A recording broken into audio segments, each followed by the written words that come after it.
And we're back again. It's Shawn with DevoApparel.store, and today it's time to get inspired. We have episode 6 coming at you of Inspired Conversations, and today on the show we have Whoism MS27 joining us. He's going to talk about mindset, motivation, and working on his craft for 13 years. And there is a lot to unpack. So let's go ahead and jump into the show. Welcome to Inspired Conversations. I'm Shawn, and with me today is... who is MS27. And I'm excited about this one because me and Marshall, or MS27, I have to get used to that. but we have been friends for, man, how long now? Dude, at least like 15 years maybe. Good God. I was starting to say, I think it was like 08. Yeah, I'm trying to add up what that is. Like, I'm not good at math. You might get it before I even get this, but 2021 minus 2008. It's 13 years, man. It's a long time to know someone, let alone to still keep in contact and stuff. So, yeah, man. So anyways, Inspired Conversations, for everyone that's watching or listening, what we do here is we just take real stories, real journeys, and we just display them to y'all. And we don't wait till someone is already popping or blowing up. We really like to do it on the journey, because I think a lot of times, and I'm sure you'll agree with this, Marshall, I think a lot of times, like, we'll be quick to listen to someone if they're in a Lamborghini, or if they're in like a Mercedes, or we'll listen to someone if they have 2 million, 3 million followers. But the problem is you're listening to them at a point in time in their life where you can't relate. And I think what'll be more impactful for you is to hear from someone who's on the journey to that Lambo, or that Mercedes, or that 3 million followers, or that $60 million. Like, when you get to hear from someone and you get to see them as they're on the journey to that, and then you see them achieve that, that's going to have more impact in your life than talking to someone who already has that, because you forget what it took for them to get there, because you never get to see it. So this is about seeing the journey. You know what I mean?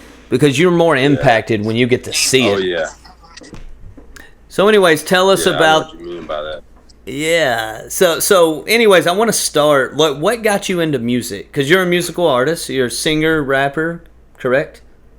Yeah. So what got you started in music?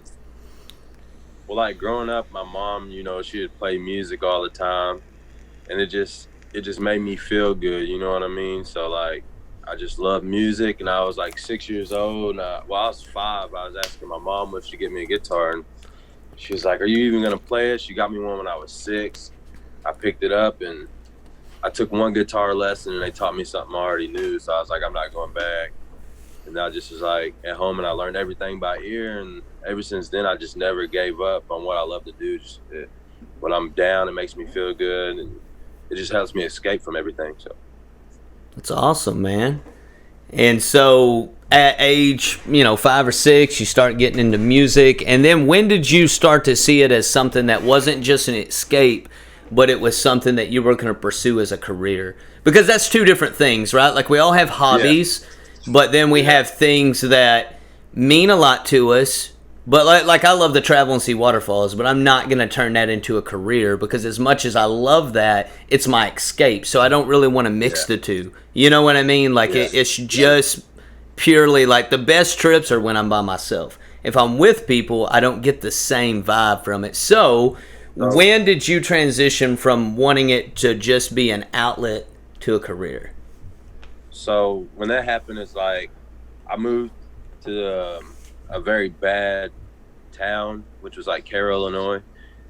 And I had a rough upbringing, and then, like, I found out, like, I can use the things that I went through into my music for other people to relate to, and I can still like bring it out to people so they can learn from it, So I just felt like I can turn everything that I went through into my music and make a story out of it and share it with other people and let them know that they can make it through the things that they go through, Yeah.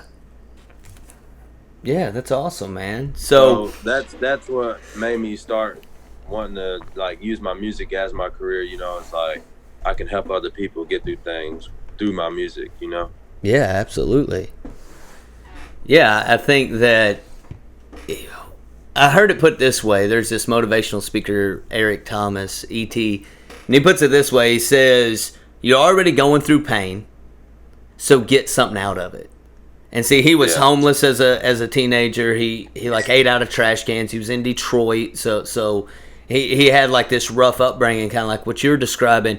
And he was a high school dropout. And then he said one day he just looked in the mirror and he said, "Will the real Eric Thomas please stand up? Like, this ain't you. You don't have to be on Fecal Avenue begging for money, and you don't have to be eating out of trash cans." And then he said, I took homelessness and I turned it into a bestseller. Because he has a New York Times #1 bestseller. And he was like, I took homelessness and I turned it into a bestseller. I took my pain and I made it something. He's like, you're already going through it. You might as well get something out of it.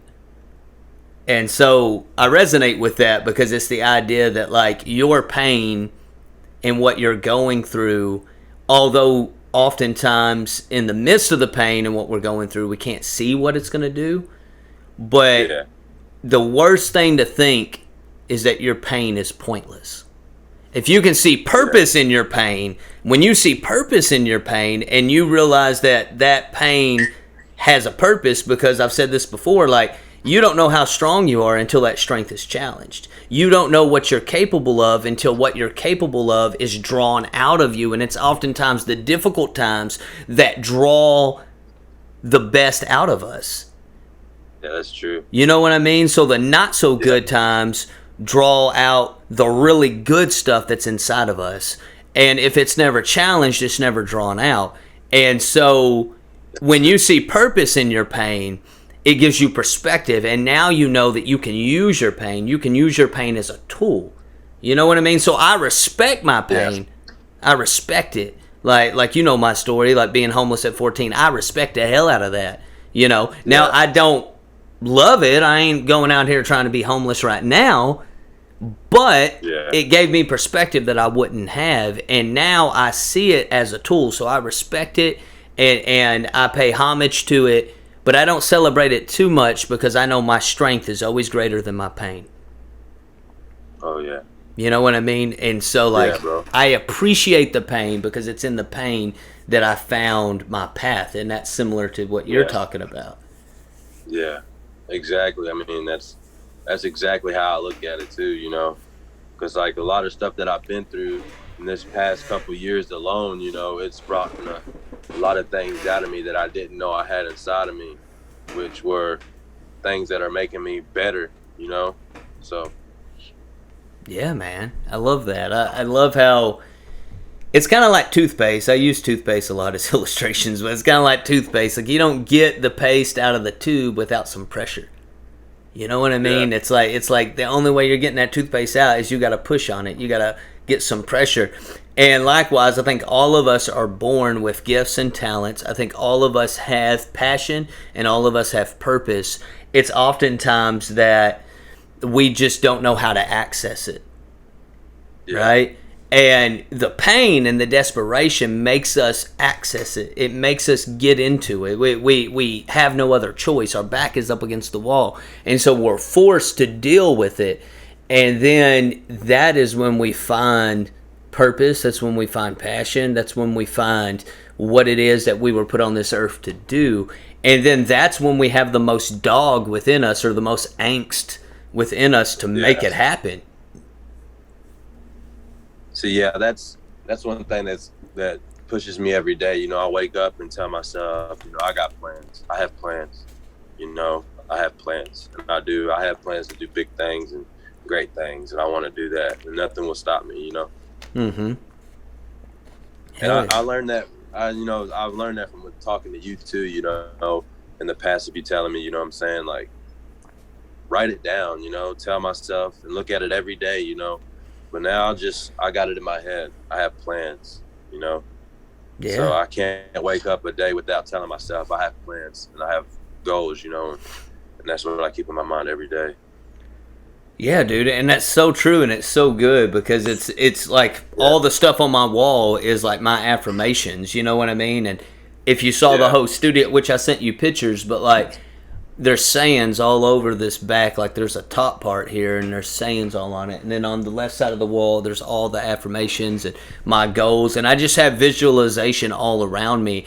And it's funny, like you were saying about reading your goals. It's like there comes a time where you're no longer just reading the affirmations or reading what you're going to do. You're living it.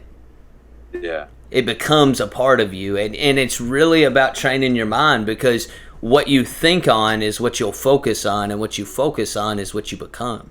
You know what I mean? Oh, yeah. And so if someone woke up today and was like, man, I'm just going to be a better employee, and that's all they thought about is how can I be a better employee? How can I? And then they have actions that match that how can I, that's what they're going to become. Like there's just no way that you can't do it. And so, yeah, man, that's awesome. I love the perspective of that. So let me ask this question, like how... when it comes, because I'm a firm believer that, like, I don't know, you take a lot, like, for instance, let's just use this rapper as an example, 50 Cent, right? When 50 Cent came out, now I know I'm older than you, so I don't even know how old you would have been when he came out. You might have been 2, but my point is when he came out in 2004, there was no one bigger than 50 Cent. Like, I remember this interview where Jay-Z, like, says, when 50 Cent came out, I gathered all the Rockefeller records up. And I told him, I said, hey, guys, if you want to release a CD or you want to do anything with music, you better do it now, because 50 Cent's coming. And when he comes, it's going to be like a damn hurricane in here, and ain't no one's going to get any shine. And that's so true, because when he came, he was so damn big. He was just unstoppable. He was so damn big that he took out the biggest artist at the time, which was Ja Rule. Like he just made his career go away. Like you know what I mean? Because he had beef with the dude. Like that is just a different fucking level. You know what I mean? Yeah. But you look at his story before that. He was signed to Columbia Records. He was hustling in the streets. He had some real beef with some real people, and then that ended with him getting shot 9 times, and then his record label drops him because of that. They were getting ready to release his first record. He already had some buzz with this song called How to Rob, which he basically named every popular rapper and then just told how he would rob them. You know what I mean? So it created buzz and all that. And then that's out. He's getting ready to drop an album, and then he gets shot 9 times. And he gets dropped from his record label. And then because he had beef with these people, they blackballed him, and no recording studio wanted to work with him. And this was before home studios was really a thing. No record studios wanted to record with him, and then no record labels in New York would mess with him either. So, like, you're shot 9 times, you got dropped from your record label, and then you can't record because no studio will let you record in the place you live. And then no record labels, which the majority of them are in New York or California. Now Atlanta and different places. But then there's mainly those 2 places. And so you're blackballed from getting signed. You're blackballed from recording. You've been shot 9 times and you dropped from your record label. And it didn't stop him. What it did is it put his back against a wall where he was like, I gotta make this fucking happen. I just about died. You know what I mean? Like this is no way it's not gonna happen. And damn it, if it didn't. You know what I mean? He gets linked up with Shawn Money. He records mixtapes. He starts getting the bootleggers to like sell it. You know what I mean? At swap meets and shit. And then he makes himself so hot that Eminem and Dr. Dre like hear about him and it's like, holy shit, we gotta sign this dude. And that's what I'm saying. That's why like Jay-Z was like, he's coming, because he had so much damn buzz. Like I heard that he was like selling out shows for like $100,000 and he was unsigned. He was like nobody. Like, but that's how popular he was in New York. Like it's just fucking crazy, dude. Like that is just. And my whole point of that whole story, not to make it about 50, but just to say, that's when we're at our best, is when we have that angst, when we have something to prove. So I say all this to say I'm interested and intrigued by how you said like your goals and your desire to want to do things has elevated as the years has progressed in your life. Because what sometimes happens is people have a goal here, and let's say they get to that goal, and then that's it. They just plateau. That's you. There's plenty of artists who come out and they're really big when they come out, and then they fizzle out, and you never hear about them again. But for someone to continually progress, they have to have bigger goals, right? Like they have to have something that continues to push them to the new level, continues to propel them forward. And so, like, I think that angst is a great... And then it's about how can I still have that angst even if poverty... Because for a lot of people, that's what gives them the angst, is they're broke and they struggle, and they're like they're tired of struggling. They have this gift, they have this talent, they know what it is, and they push because their back's against the wall. They have to do it. There's no ifs, ands, or buts. Like if they don't do it, shit goes bad. So when they have that angst within them, they achieve it. But if money's the only motivator, then it stops. You know what I mean? So I'm interested to hear your thoughts about how you create new angst within yourself to keep going forward. You know what I mean? Like what gives you continuous drive? Well, like what gives me continuous drive is like, you know, I had a hard life growing up, and you know, I have children and a wife now, so it gives me more reason to want to do better for them and give them the life that I didn't have. So, and I want them to be able to see things. Because in my life growing up, I didn't get to do a lot of things that I'm doing now. And I want to be able to do that for my kids too, you know. And there's other things that I want to do, you know, like there's so many different communities that I want to go out and help. And I want to make a difference and make changes in places, you know. There's in the Philippines, you know, there's schools that don't have books and stuff. I want to be able to go give them books, you know, because that smallest gesture can mean so much to somebody else. And that's what I want to do, you know, because it makes me feel good as a person. So there's things I want to do with my family, my parents, you know. I want better for them, you know, and my brothers and sisters, all that. I feel like, I mean, it's not really my place, but I have the means to do so because I have the drive to want it, you know? Yeah. That's it. You know, what you're describing is the why, and that's where I'm getting that angst from, is like, you know, for every dream, you have to have a why. And if the why is big enough, you'll figure the dream out. You know what I mean? But if the why is not big enough, it's kind of like on my car right now, there's a battery for a car. But if I hooked a Duracell to it, a little AA or a little C battery, that shit ain't going nowhere. You know what I mean? Nowhere. Because the battery is not big enough to fuel the car. Yeah. And that's the same way. It's like some people have these huge dreams, right? Like you talk to them and they just have vision. They're like, yeah, I want to do this and I want to do that. And it's like, man, that is beautiful. But in order to do that, you have to have a bigger battery. You have to have something that charges that dream. You know what I mean? And actually makes that dream go. And there's some people who, man, they have big dreams, have big goals, have big ambitions, but the battery's not there. You know? And so that why, I think, is what fuels that battery. You know what I mean? That's true. Yeah. So I love the fact that it wasn't just one thing. I love the fact that you just started naming all kinds of stuff, because I think that's it. You know what I mean? Yeah, and that's what keeps me going, because I've never been the type of person that's like, all right, I have something to prove, you know? I've never been like that. But right now in my life, it's like I'm at a point to where I'm like, you know what? I'm almost there. I got my foot in the door, and I'm never going to stop even when I do get there, you know? So it's kind of like I just got to keep going. I can't quit. I have no reason to quit, and I never will. I'll quit until the day that I'm dead, and that's when I'll quit, you know? Because like I said, there's just so many things that I have planned, man. I have plans, I have goals, and there's so much that I want, because like I see people, you know what I mean? I see people, you know, and there's people that go through things, and I know they can get out of that, you know. There's a lot of people that I want to help. I mean, like I said, I know it's not my place, but as a person, I feel like that's what God put me here for. Yeah. And that's what I'm gonna do, and I'm gonna do everything I can to get there. Absolutely, man.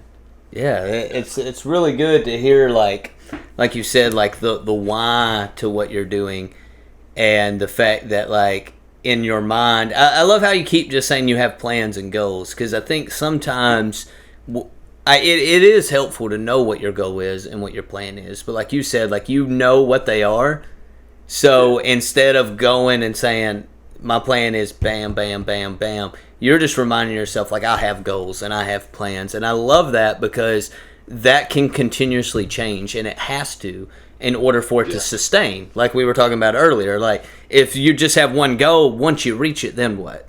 But if you keep moving the goalpost, progress never stops.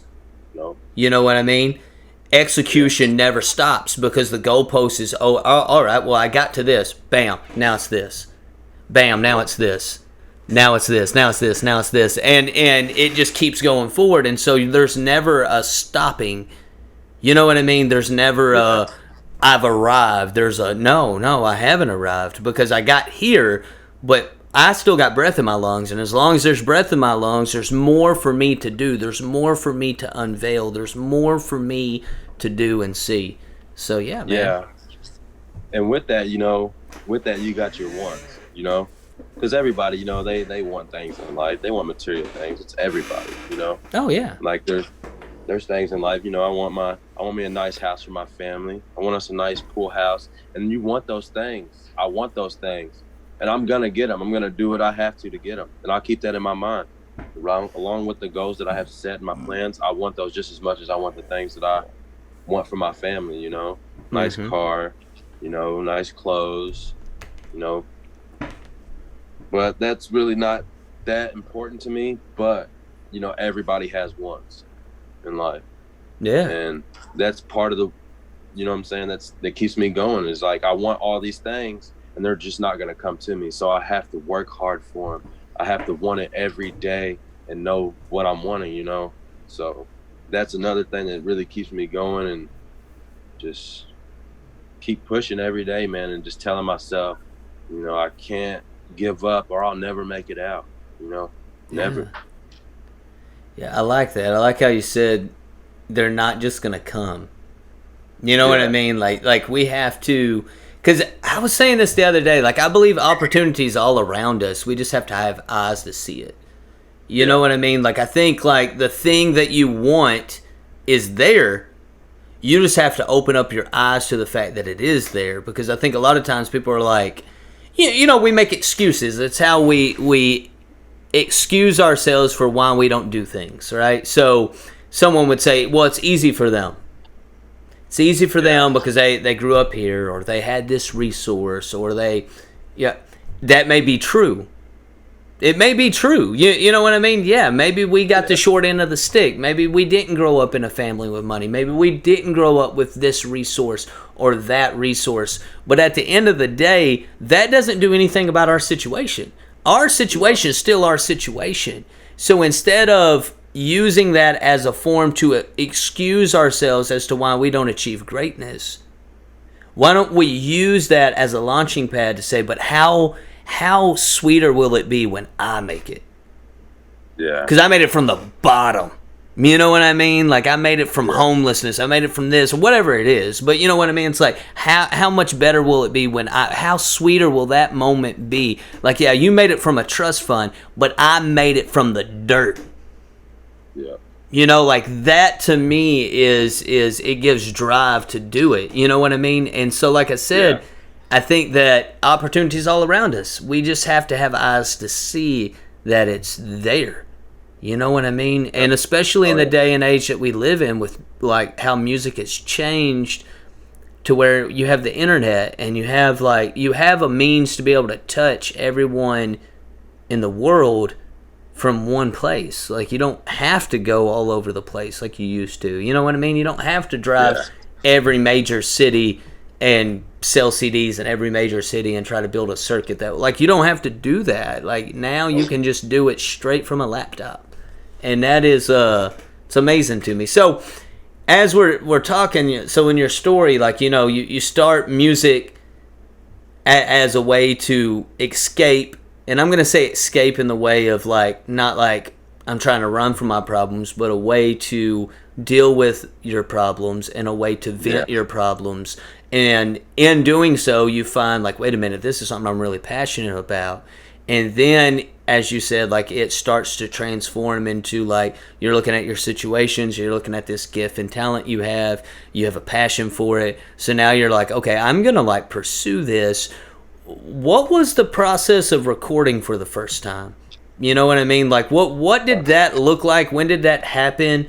That story may include me. It may not include me. I don't know if that was the first time you recorded or not. But what did the process of, like, starting the recording aspect of it, when did that happen and how did it look? It was with you. Like, I did record with my brother, but it wasn't, like, anything like we did with you, like a studio or anything, you know? Man, dude, it's so long ago. But I remember my brother came to me and was like, hey, you want to record with him? We went to, I think, Taco John's or something like that. Yeah, me and him worked at Taco John's together. Yeah, we went there and I met you. And I think Catlin maybe. I don't think I met Catlin that day. No, that first night was just me, you, and your brother. Yeah, and then we went from there, and then man, and then I think the first song, dang, dude, I don't know. I remember it. Yeah. It was Change My Life is what we ended up calling it. Makes Money Change My Life. Yeah.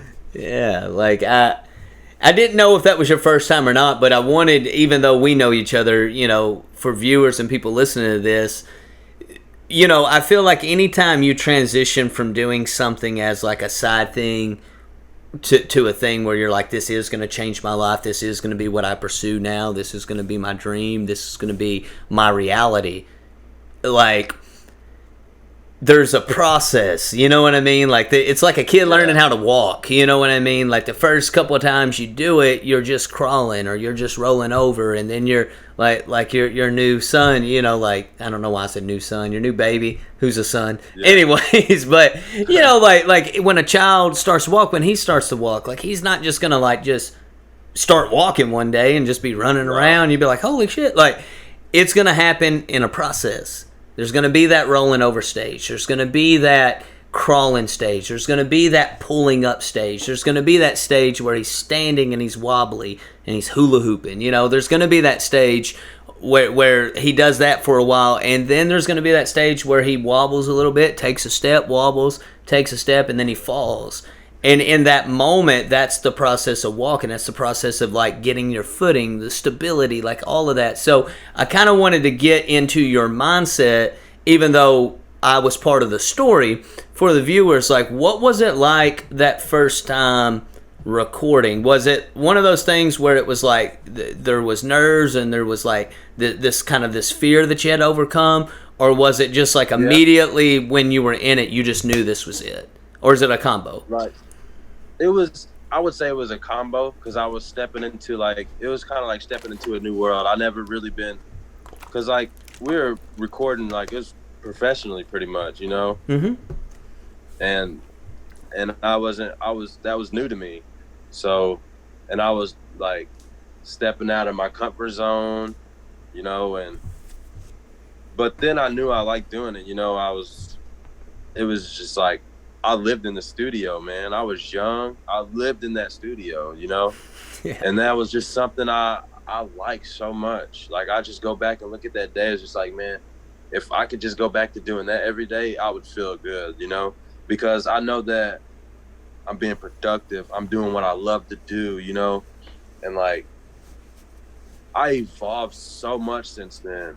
Mm-hmm. And go back and look at it, I'm so grateful for, you know, my brother, you, and Catlin, because you guys did help me a lot with the music and helping me get better, you know, and showing me different ways to do things. And with my writing, y'all helped me. It was amazing, you know. And then now I went from not being able to write my own music to write my own music, man, and make things completely, like, where people love it, you know. So Yeah. It's interesting to me too, because that's why I wanted to go down that rabbit hole a little bit, was because when you first enter into the studio, you know, like you go from just singing harmonies around the house or whatever, or playing the guitar, or you know, like doing things around the house, to you and your brother Brian like recording and doing things like that, like at home and stuff like that. And then you go to meeting me and Catlin, where we had been pursuing music as well for a little while, so we had gotten to a level where we had like a full studio. yeah, And then in that moment, you know, you're still finding your footing, and that's the reason I wanted to bring it up, is because like for instance, in your case, I think you might have been like 13. Like I don't know how old you were, but I know you were young. Like, and I was 13.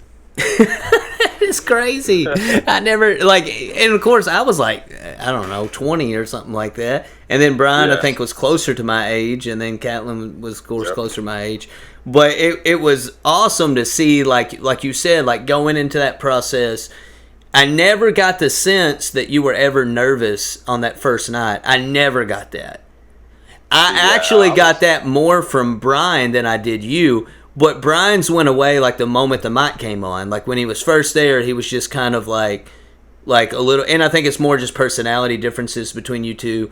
But like you just seemed extremely confident, 100%, where Brian seemed a little like, okay, I don't know how this is gonna go. But once I turned his mic on, that went out. You know what I mean? Confident, 100%. But I never would have guessed that you were a little nervous that night, or just a little like, holy shit, like, I don't know. You know what I mean? Like, you seemed, it was just like a fish in water watching you that night. And I think that goes to show that for people out there, like, oftentimes what's keeping you from doing what you want to do are the thoughts of others. Yeah. Right? Like, you're thinking, oh man, I'm afraid if they don't like this, or if they don't, whatever. So don't confuse that with being nervous of taking your first step, because in this moment you were nervous to take your first step, but I don't think you were nervous of what I would think or anything like that, because you were completely calm and confident around me. Like I said, it looked like just a fish in water. Like, it just looked like you've been doing that all your life, and damn, you were only 13. You know what I mean? Like, it was just so I think like the lesson for people is be confident in what you do. Affirm yourself. Know that this is you and this is your life, and the reason why you can say it with conviction, and the reason why you can talk with such intensity, and the reason why you can just go in there and act like a fish out of water is because you know this is what you were born to do. This is 100% you, and there's no you without this thing. And if you walk in with that type of confidence, it doesn't quite matter if your skill doesn't match that confidence, because your skill eventually will match that confidence, because the confidence is going to propel you to keep doing it. You see what I'm saying? It's like when you're secure in something and you feel like this is who you are, you're not really concerned whether or not other people think it's good or not, because you know that this is what you're meant to do and you're going to get better. You know what I mean? So to hear your progression, like you said, like I go that night, like, y'all are kind of jotting me down some things, you know, or whatever, and now it's like, dude, I write 20 songs a day and don't even blink. Like, I love that. You know what I mean? Like, that is that's the progression. But I think it goes back to, like, you were confident because this is what you knew this was it.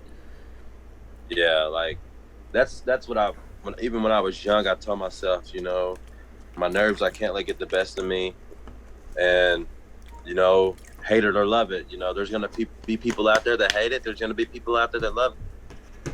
But, you know, I love it. I'm passionate about it. It's what I'm going to do. And whether you like it or you don't, you know, I'm still going to do it, you know? Yeah. And I can't let my fear or my nerves break me from doing what I love to do, you know, because that's just going to get me every time, and I'm not going to get anywhere. I'll be just running in place. So. Yeah, man. So I want to talk a little bit, because I'm just trying to go through like the arc here. So you talked about our time together in the studio. A couple of things I want to say about that, but one, the work ethic. We were talking about that before. The work ethic was there for all of us. Like you said, we just lived in that studio. We were there. I don't think there was a day we didn't record. There wasn't a day we didn't work on music. Now, what happens though is people grow up, right? And people have jobs and they have responsibilities. Back then, none of us had responsibilities. None of us had a child. None of us had, you know, like bills like that. We were all pretty young, especially you. But like no one had any of those major responsibilities on them. So some people could argue, well, it's easy for you to spend all your time on it because you didn't really have any other responsibility, right? You didn't have anything else tying your time up. But I've always been a firm believer that you can't use the I don't have time excuse, because if you were to really analyze your time and you were to look at how much time you spend at work, how much time you spend on things like social media, you look at how much time you spend on conversations that don't, you know, just conversations. You spend watching TV or watching movies. You spend with family. I would say there's at least 1 to 2 hours where it's not family time right now. Mm-hmm. You see what I'm saying? Like, and I'm talking with someone who's married, has kids, works a job. It's like, even out of your 8-hour shift and your 8 hours of sleep, that's 16. Now you got another however many hours, make 24. Out of all that time, another 6 hours or whatever, out of all that time, I guarantee you the whole 6 isn't family for everybody, right? There's at least an hour or 2 where you're indulging in something. Yeah. And what if you invested that hour or 2 into your craft? It's that simple. Because, once again, if my dog, I have a dog, if I let him outside right now and he goes and he digs a hole in my yard, right? Small hole.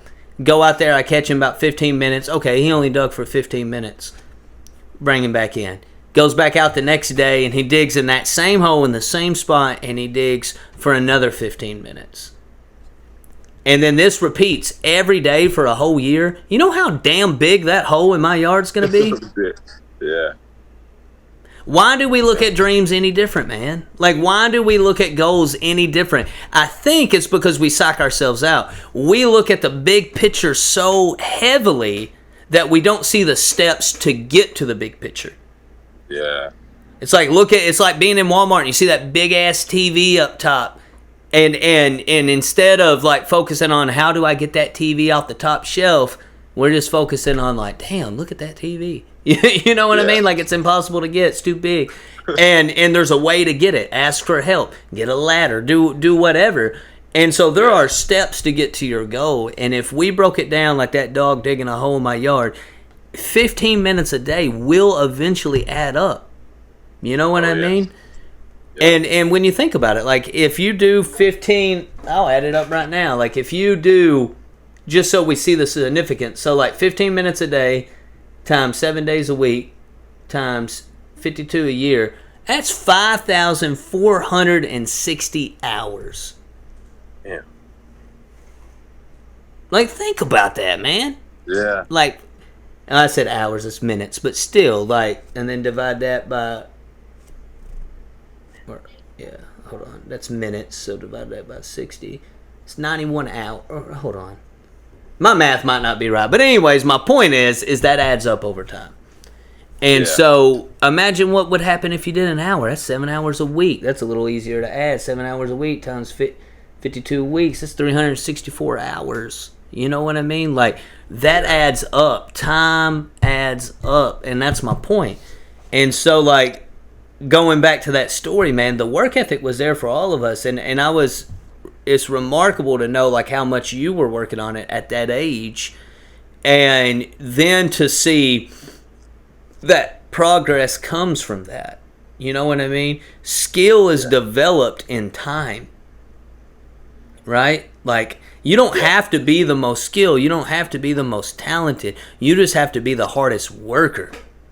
You know what I mean? You're not going to outwork me. That's like Kobe's mentality, right? Like, the whole Mamba mentality is like, you know, I remember hearing this one, and it's so good, like, because he's saying, like, all his teammates are like, are you afraid to go against Jordan? Are you afraid to go against Jordan? It was the first time he was doing that.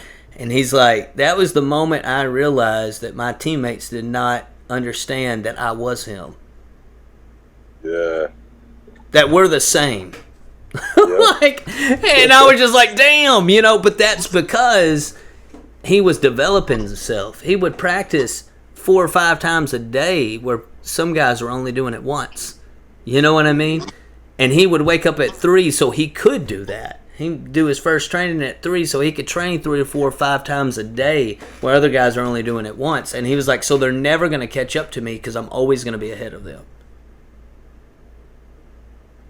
So it's like, it's about that work. It's about that work ethic. So anyways, I wanted to comment on the work ethic because I think that sometimes it gets overlooked in the process and in the journey.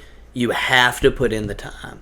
You have to be in the, in your case, you have to be in the studio. You have to be writing. You have to be, And then the other thing I wanted to mention, and the thing that intrigues me about both you and your brother, is because unlike me and Catlin, y'all are still pursuing music. And that draws me to a different thing because on my wall, I don't know if you can see it right here, but this top CD, I think you would recognize what that is, which is like our first mixtape together. Mastermind. So Nice. I hang that up as a reminder to myself of that work ethic, because we worked so damn hard and we were able to like go different places with that. But when I look back at my time as like a rapper and doing music, there was a time, and we would do songs like that. Like we had a song called Never Give Up. You know what I mean? Like we would do songs that talked about not giving up. But I gave up. And what it was, and I think we talked about it a little bit, but I never really told all of y'all. I was just like, no, I'm done. But like at that time, the work ethic was there, but the mindset wasn't. I didn't have the mindset it took to make it happen. Because the mindset it takes to make it happen is a mindset that has a definite purpose and relentless effort to back it up. Like there's no way this isn't a reality. It's happening. It's almost the idea of, and I've used this illustration before, it's like hypochondriacs, for instance, right? Like if someone, like think about how crazy this is. You can think you're sick enough that you will actually show symptoms. Ain't that crazy? Yeah. That you can, in your mind, think that you're sick to the point to where your body will actually show evidence of it, even though you're not.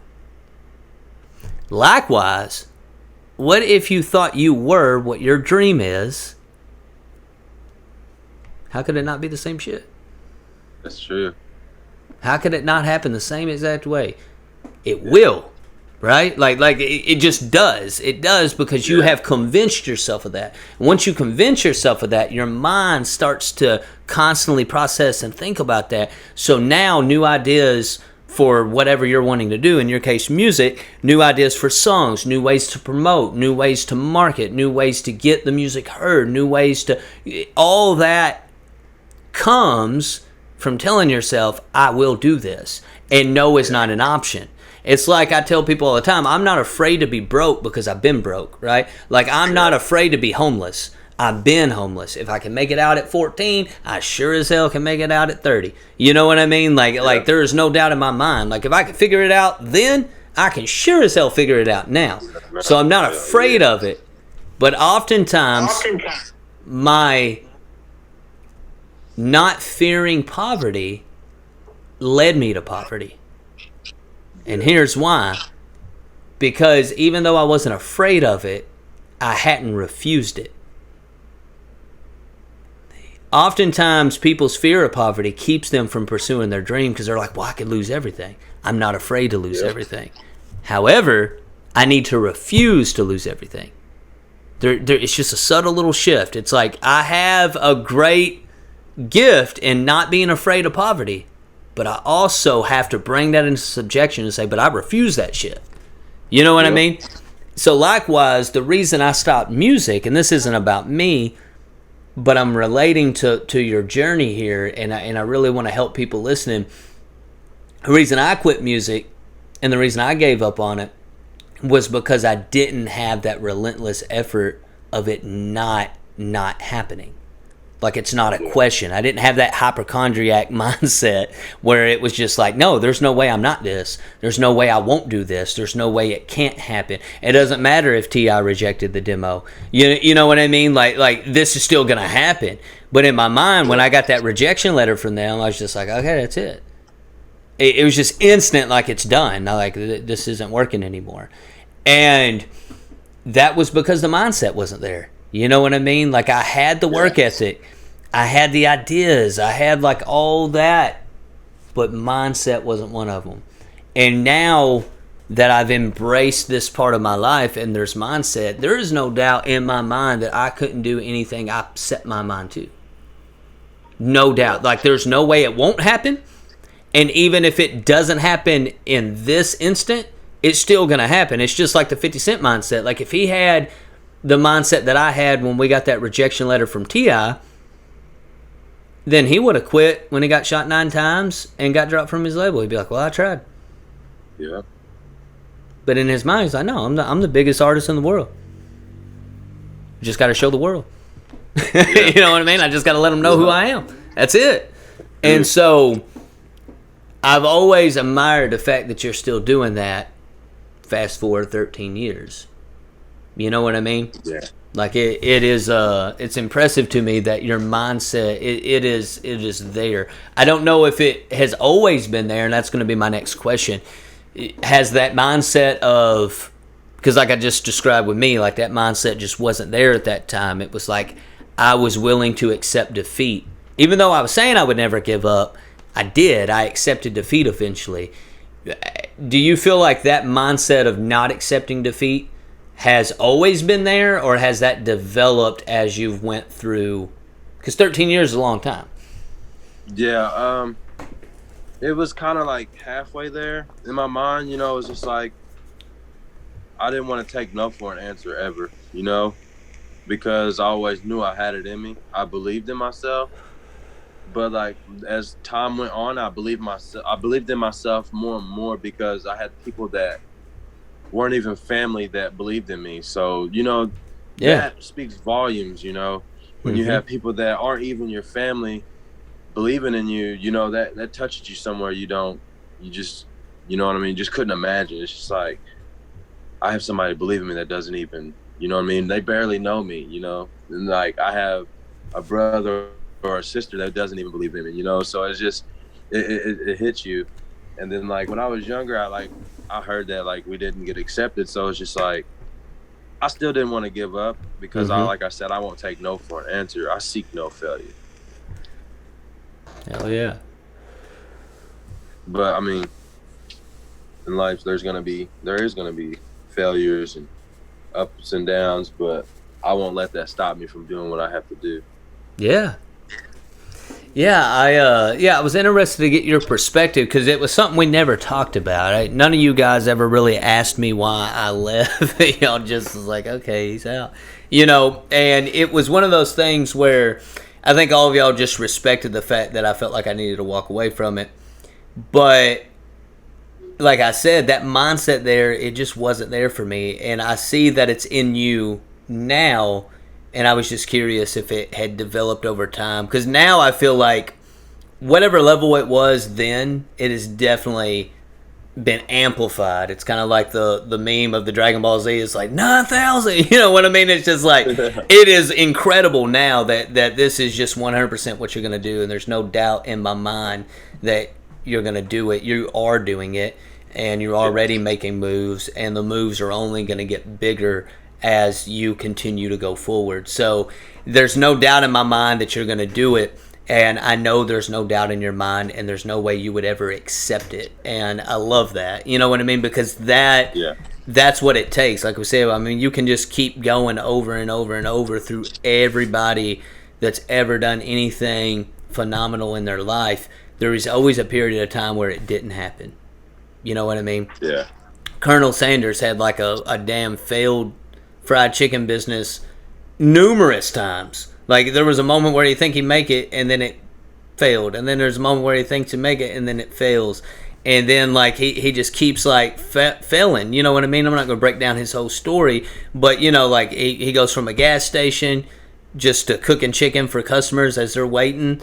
And then like he ends up like finding some recipe that people really liked, and then that gas station closed down, so he opened up his own. That closed down. He opened up a hotel. You know what I mean? That does well, but then that closes, and then he just says, you know what? He found pressure cookers at the time. No one was cooking chicken that way. He's like, you know what? I'm just gonna put this damn pressure cooker in my car. I'm gonna make up bags of this fucking seasoning, and I'm just gonna drive to restaurants. And I'm going to ask them to let me cook chicken for them and their staff. And then after they eat the chicken and they realize it's the shit, I'm going to talk to them about buying the seasoning from me to sell my chicken. Yeah. That's fucking crazy, dude. Like, that is just... And he was old as shit, too. He was in his 50s. You know what I mean? Yeah, he's determined, man. Yeah, he just like, who died? And he's sleeping in his car. He's living out of his car. Like, he is just on the road because he's got a dream, and there ain't no way that it's not going to happen. A lot of people would have quit when the gas station he worked for went out of business. Yeah. A lot of people would have quit when the gas station he owned went out of business. A lot of people would have quit when the hotel he owned went out of business. Not a lot of people would have ever sold their first franchise for KFC at age 67. Like, a lot of people wouldn't have done that. No. But he did that. It's just one of many examples. Mike Tyson, same thing. Like, he had, you know, at 13 starts boxing, and then at age 20, I think it's 14. At age 20, that's just 6 years. At age 20, he is the heavyweight champion of the world and the youngest person to ever do it. But when he started boxing, he didn't, you know what I mean? I mean, he was big for his age, but it wasn't like he was just like great at boxing. But he had a coach who worked with him, and then it was Cuss, and he programmed his mind. He said, you're going to be the heavyweight champion of the world. And Cuss died before Mike Tyson ever became the heavyweight champion of the world, but damn it, he did it. Yeah. And he says, like, that's all I had. Like, there was no other thing. Like, that was what was programmed in my mind. I got to be the heavyweight champion of the world. So he did it. So, anyways, we could go on and on about that, but I'm intrigued by the mindset that you had at such a young age and how that mindset has continued to develop into where you're at now. So moving past that, obviously 13 years from the first time we met and recorded a song together, what has that 13 years, because we went from when you first started doing music to when you first started doing music more professionally as a career to now, what has transpired in those 13 years as we get kind of the full story here? What has happened from the time that we first recorded to now? And when I say what's happened, I mean, I don't, you know, of course there's a lot, but I'm just saying, like, as far as in terms of music, the progression of it, the mindset, the progression of that, the, you know, goal setting, whatever, like, what has brought you to this moment now to make the moves that you're making? Just seeing everything, like seeing how the world is, you know, and my life itself, and just like sharing the things that I see other people go through that they can relate to, you know, and like sharing that I've been through it too, and that you can get through it. If I can, I know you can, you know? Yeah. And then like my voice, you know, it has evolved with me just working every day. And like every time I'm free, like you said, you know, if I'm free, I'm sitting down writing on my phone, and that's all. I was just like, it's consistently just working. So, I mean, I don't know, man. It was kind of a loaded question. We were doing like not baby, but we were doing small questions, and then I just had like, sum up the last 13 years, like, but. You know, that's a long time to be pursuing something. And I guess that's what I'm getting at is, like, there's times where we pursue something, right? Yeah. And then we only pursue it for 6 months. We only do it for a month. We only do it for a year. You know, every year there's a spike in gym memberships, right? Yeah. Every January. But every March there's a decline, right? Because everyone likes the idea, but not everyone likes the process. Yep. And the process is important, you know, because the process is where you develop. Because think about it. If we would have got signed in 2013, right? Yeah. Would you be the Marshall that you are today? Would you be, you know, MS 27? Like, would you be that? I don't know. I don't.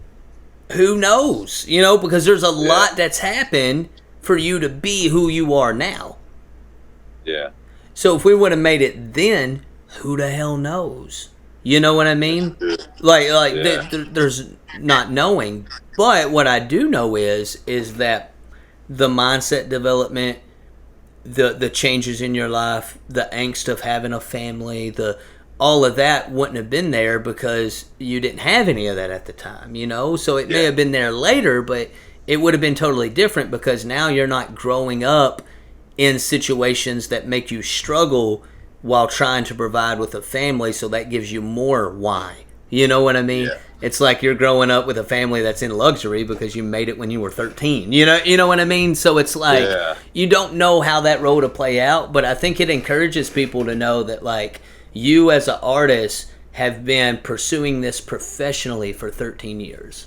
I think that's important for people to know and take away, because that is dedication to what you want to do, and that is consistency in pursuing it, and that is how you make dreams happen.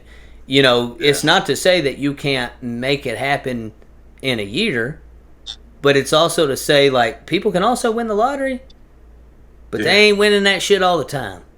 No. 9 times out of 10, when you see someone that quote unquote made it, there was 13 years behind that making it. Yeah. There was 6 years in Mike Tyson's case. There was 10 years in 50 Cent's case. There was, you know what I mean? Like, there is years. Hell, there was 25 in Colonel Sanders' case. Like, good God, you know what I mean?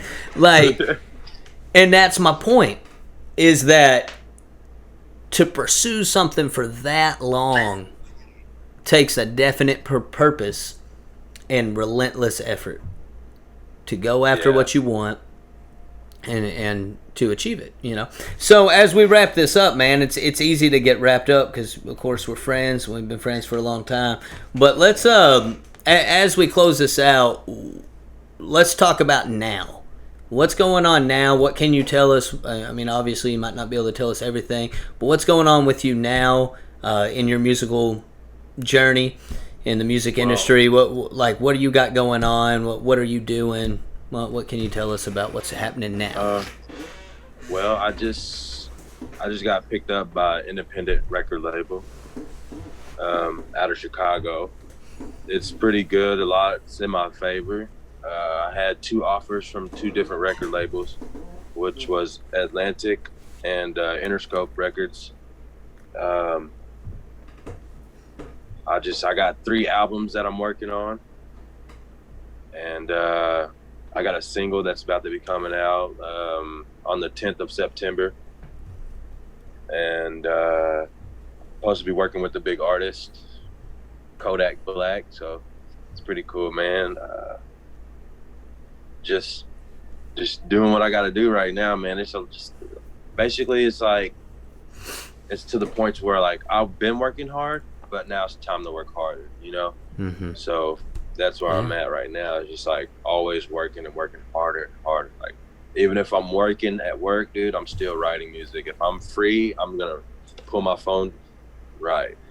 But right now, it's pretty much all I'm doing is, like, traveling a lot, back and forth to Chicago, and I'm about to go to Vegas. So been pretty busy with just, like, music stuff and just staying busy. That's awesome, man.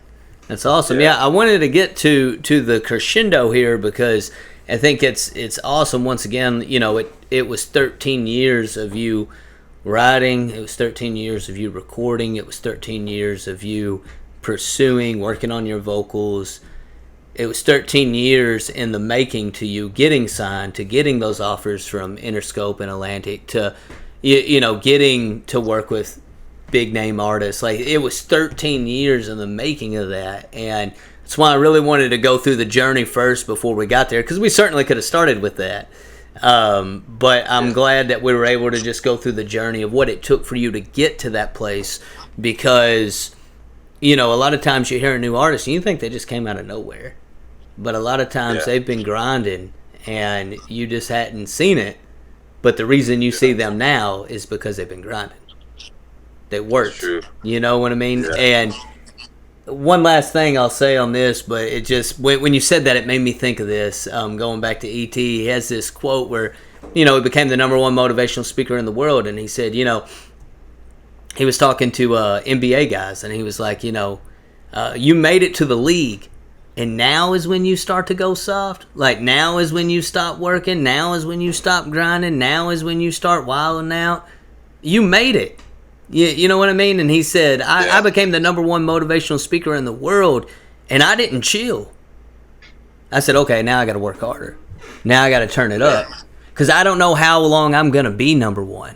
So let me get all the checks I can get while I'm #1. Let me get all the gigs I can get while I'm #1. Let me do all the things that I can do while I'm #1, because I don't know how long I'm going to be #1, but I got to build something to pass down to my family, because I'm not just thinking about my wealth anymore. I'm thinking about my great grandkids' wealth. Like, I'm thinking about what it's going to look like 7 generations down.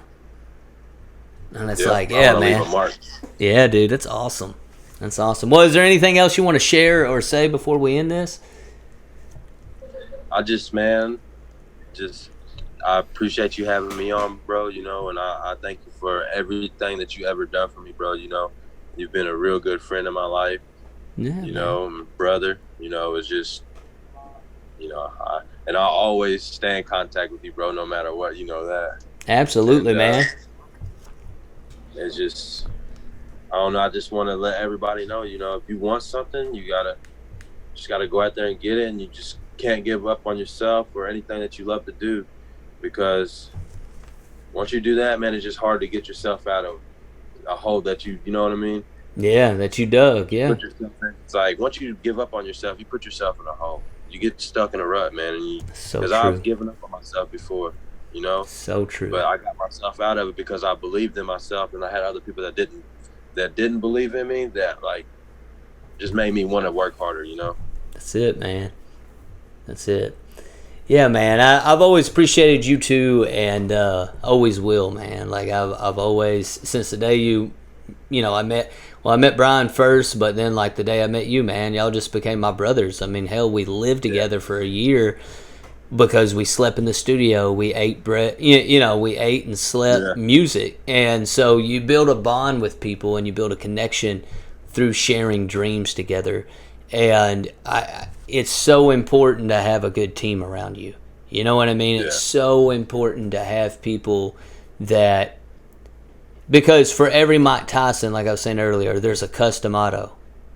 There's someone that helped them get there. You see what I'm saying? Yeah. Like we don't.